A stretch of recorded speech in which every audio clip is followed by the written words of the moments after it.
Hello, everyone. Hey, I've got a lot to talk about today, but first, I want to say something.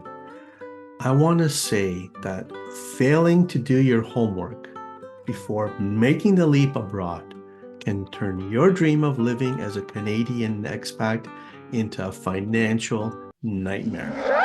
So, whether you're retiring in the sunny Caribbean, did I say that right? Caribbean, or starting a new job in Europe, proper financial planning is non-negotiable. A solid budget and cash flow projection are the foundation of your financial stability overseas. All right, let's stop with these sunglasses.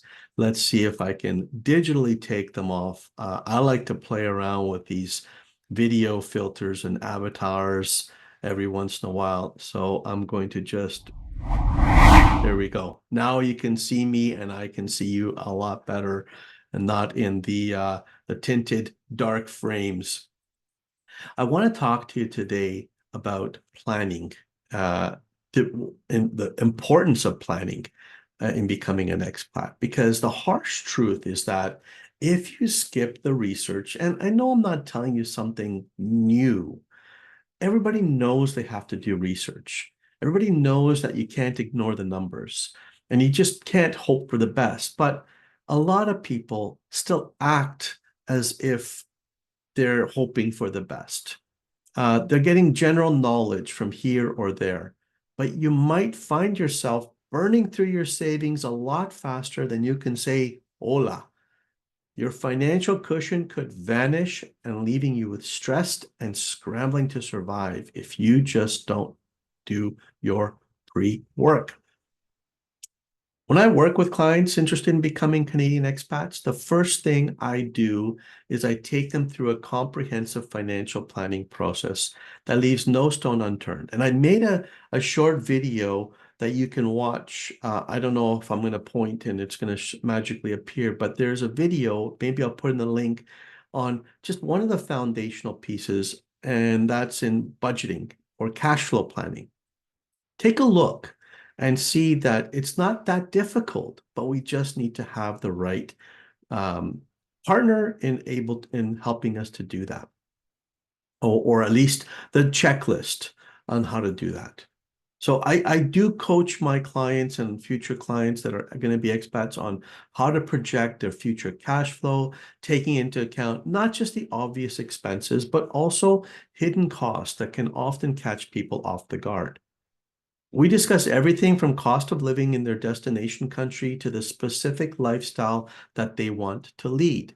For example, moving to southern Spain, do you like to play golf? There's a lot of golf courses there. Are you going to spend money on golf? Did you remember to put that in your budget? That's one thing that you have to think about. It's not just about the rent, which is important, or the mortgage, but why are you moving there if you're not going to be enjoying it, or at least know how much a cappuccino in a cobblestone street might cost? Of course, there's also healthcare, real estate, even the impact of currency fluctuations. I mean, isn't it strange when you go on vacation, especially in Europe, and you're buying a coffee and it's with euros, and you're like, oh, it's so cheap because you're paying in euros. And if you actually did the calculation to convert it back into Canadian, you'd find it wasn't that cheap at all, but you're just used to that euro coin, like 50 cent or 1 euro or 2 euro. The 2 euros is a lot more than $2 Canadian. Part of the process also about moving to another country is understanding whether you're allowed to go there or not, whether you need a visa or not, or whether you can just, go there as a lot of Europeans that have emigrated initially to Canada or immigrated into Canada and now are emigrating out of Canada to go back to Europe. For those people, like myself, we don't need a visa. We have our citizenship, which will allow us to go into different parts of Europe and effectively live there. But if you don't have that, then you need to understand what the visa requirements are. But not only that, what are the costs of the visa requirements? How much is it going to actually cost to do all this? Are there photocopies involved? Are there stamps that you need from notaries? Do they have to be translated? All these different things. And depending on which part of the world you're coming from, whether it's Canada or the UK or US or whatever, those costs can vary. Now you might be thinking, but wait, I'm moving to a country with a lower cost of living, so I don't need to worry as much, right? Well, that's a common misconception. Even in countries where the cost of living is lower, there are hidden expenses that can catch you off guard, like higher utility costs, maybe property taxes, unexpected legal fees. And there's also the ongoing changes in local regulations, not to mention inflation, which has reared its ugly head in the past few years, which in many places is still yet to be tamed. So when doing work on a cash flow or budgeting exercise, it's always a really important idea to put aside a miscellaneous. So if you think you're going to need 2,000 euros per month, maybe budget for 2,500, or even better, 3,000 euros per month. Oh, and by the way, how much is 3,000 euros per month? Well, you can Google online and get an online currency conversion, but don't forget, if you're not using one of these online conversion companies and you go to the bank, there's fees in that too in converting. So what's the idea of, are you going to be converting $50,000 at a time to lower your cost, or are you going to be getting 5,000 a month and paying a conversion fee all the time? Like, these are all different things that will go into eating into your income. Now, how do you know how much you're going to need to spend? Hopefully you've done some in-person research. You've been to the country you want to eventually live in. You've explored. Maybe you've got the tourist vibe and you kind of have an idea that, oh, it's so cheap here, but maybe you don't know what it actually costs to rent something or buy something.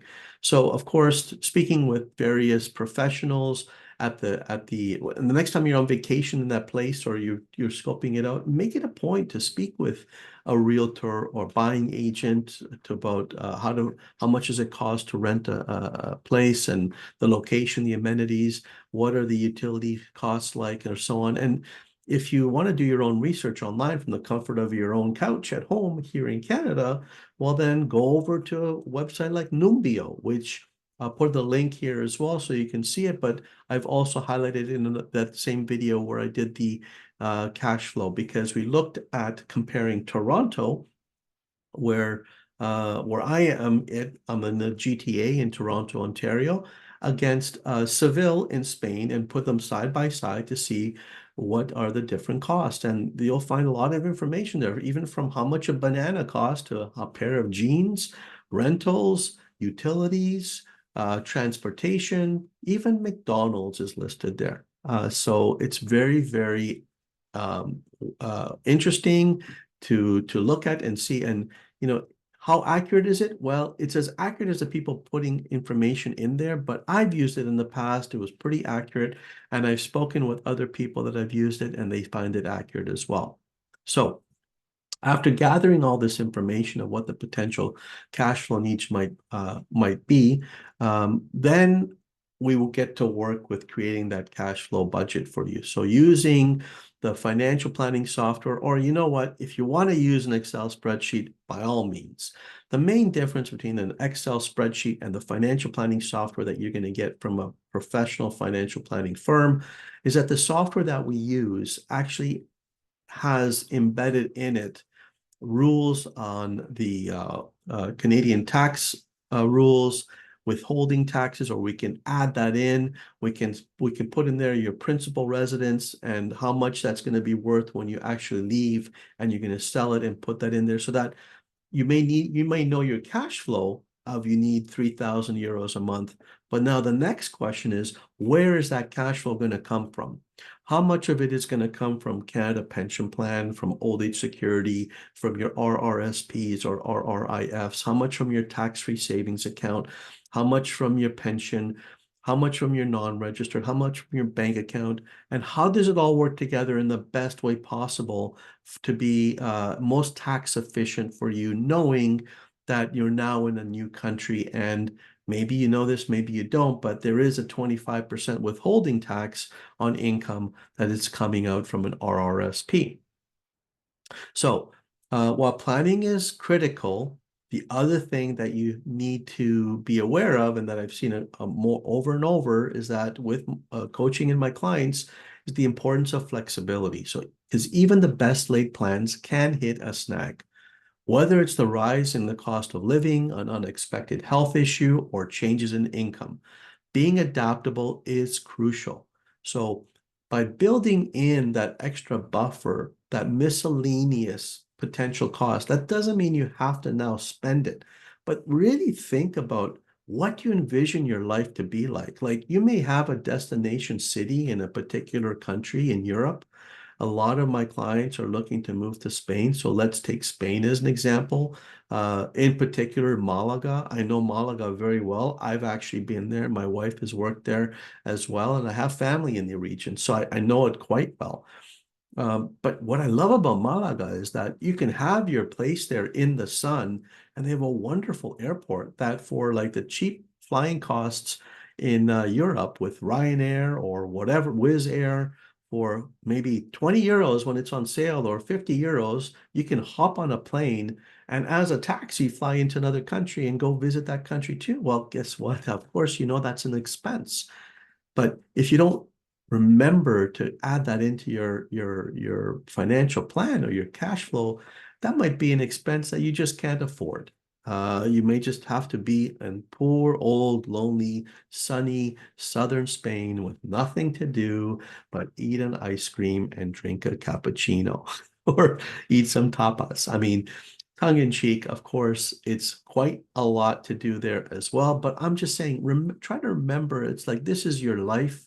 This is your, and you may not be working there anymore. Like if you, especially if you're looking to retire, you're now looking on all the income from your savings, your investments, your assets, you know, and that's the planning part, which it can be so daunting and confusing. I understand that. Like, how do you know that it's going to be correct? Like, that's the biggest question.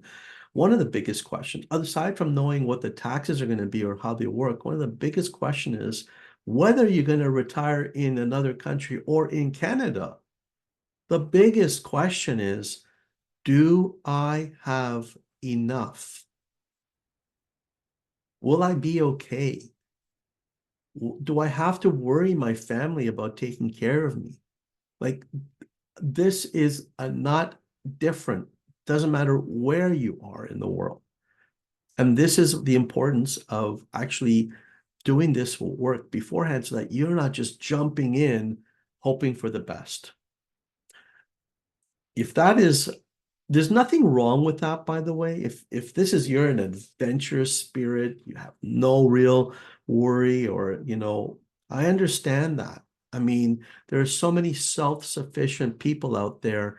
Probably maybe you're one of them where, you know, if things don't work out, I'm going to get a job. If things don't work out, I'm going to come back. That's fine. But the more potential you are to cover all the bases beforehand, the more choice you actually have. I mean, you could still think about getting a job and not having and doing it because you want to be part of the community rather than you have to take a job or do something. Isn't that right? I think so. So to help you get started, I have created a video, like I mentioned before, where I take you behind the scenes and how it looks like to actually build a basic foundational cash flow. Now, I will put together a more detailed video with specific things that you want to think about, as well as a checklist of things to remember and what the costs might be. So if you follow along, I'll be adding to the content in future episodes, and hopefully we'll have something that I can send to you if you're interested to get in your hands that you can print out, keep it on your phone or whatever, and help you along the way. So before I wrap up, I want to hear from you. What's the biggest financial concern you have about moving abroad? Is it not knowing if you have enough? Is it taxation? Is it, can I afford to buy a place? Should I buy a place, rent a place? Let me know. Let's start a conversation in the comments. It'll help lots of others because they probably have the same questions. And one thing is, I'll be monitoring these and answering as well. Your question could also be the topic of our next episode. Thank you so much for paying attention. See you on the other side. Hopefully we'll have a cappuccino on a cobblestone street one day soon. Bye-bye.